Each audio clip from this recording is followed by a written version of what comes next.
All right, suppose you're working on a Ford vehicle and you have a fuel pump problem. You've done all the testing and everything, and the fuel pump just will not pump fuel. It won't run. You've hot wired it. You've done all the normal things.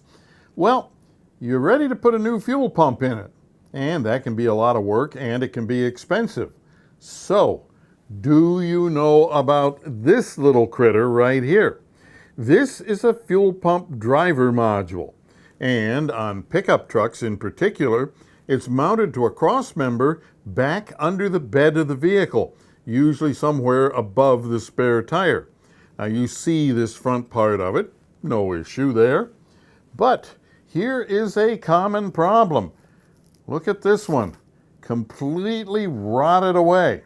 And you say, well, that looks like salt damage, and in that case you would be absolutely correct. But over here we have another one from a non-salt area. And what caused the damage here was dirt that built up between the module and the cross member in the frame. Now, that dirt holds moisture, just like the salt does over here, and eventually it eats its way through the alloy back on this module. Now, you don't have any warning, just like with a fuel pump. Usually fuel pumps don't give you any warning.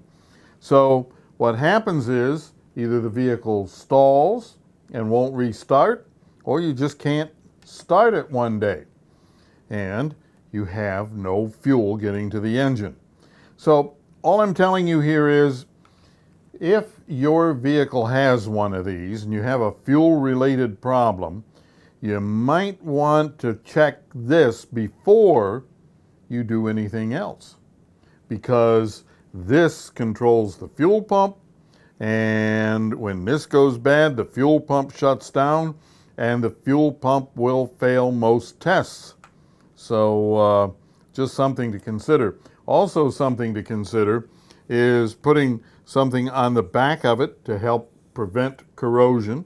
Make sure you don't use something that's going to interfere with heat transfer. And also, we have had really good luck with Dorman replacement parts.